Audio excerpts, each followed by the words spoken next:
Well, good morning. How are you?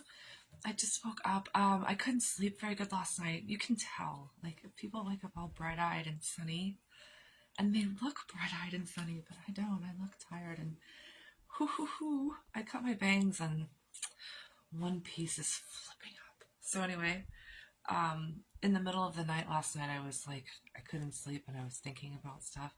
I don't know why I was thinking about color, but I was thinking about, okay, so there's like this book from like the early 20th century called We, and it's a by a Russian author, and it's one of those dystopian novels. So I'm thinking about the green wall, and I'm thinking about our wall, like if we had a wall, the United States. And I was like, this is how my thinking goes. Okay. So I'm like, there's a green wall in the book We.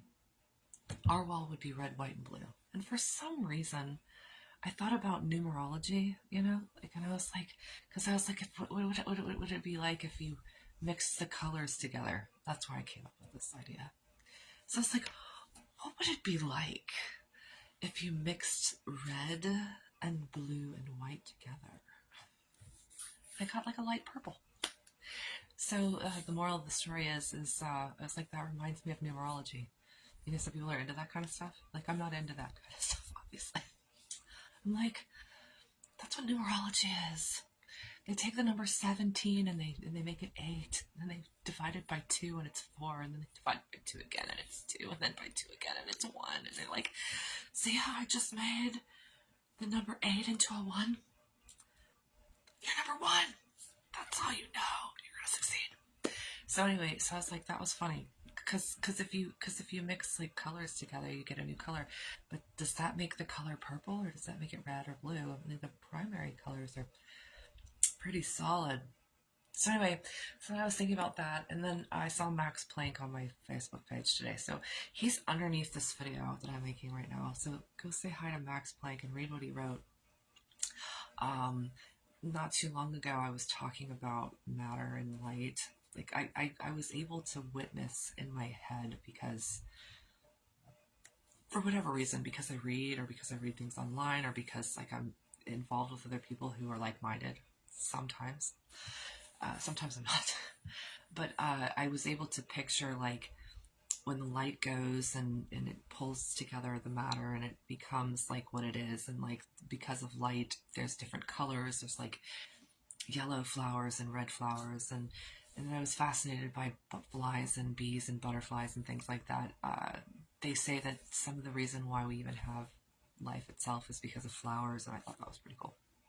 So like, everything was really neat. And then I was thinking about the colors and numerology, and trying to put those things together and like numerically, and marry the two things, like color and light and shape, and because people are really into that kind of stuff. It's like it's one of the forms thing of Plato's comes out of this like ideal shape thing that came from like all of that geometry and making sense of space. And now that we have reached this new place, and I love teaching people about science, but now that we have reached this new place, you have like the atom, and it's like what Max Planck called tiny solar systems, and there's really no such thing as matter. It's just all these things clumped together, and it's true. And I got this really great chemistry book, which I can turn over right now and show you. I'll do that because that's the color that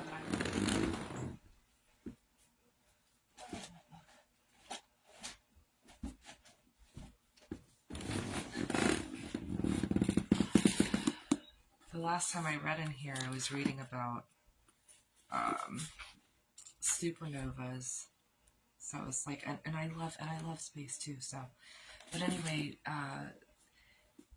it's really great stuff. You should read this book because it's easy to read, and it tells you a lot of really cool stuff.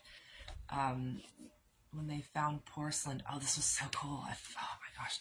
Sorry guys, I have to tell you one more thing. So, because it's like, this is like all this stuff and it's interwoven together. And once you start getting into like science and then history and religion and all this kind of stuff. You really do see things interwoven. So anyway, over the course of the last month, in addition to being religious and stuff, I was even like, doing other things other than Facebook. Like I tried really hard to get offline and I couldn't. So I was like online on a computer. And I was looking things up and I found, this book reminded me, at some point in the book, it talks about how the whole history of the world is tied to pottery, kind of, in a way. So I'll have to get into that in a better way, but we have a lot of pottery, like analogies, and there's a potter's wheel, and then there's forming, so there's that in the Bible, and there's also like the elements that were part of that, like in order to make fine white china that's like translucent, not transparent, but translucent. Glass is transparent, like silky dress is translucent, maybe. So, but anyway, we hope not. But you have like different kinds of porcelain, and at some point they were able to add, like if you go and look in time, like go back to the Song dynasty. It's like Song and Yuan and then Ming.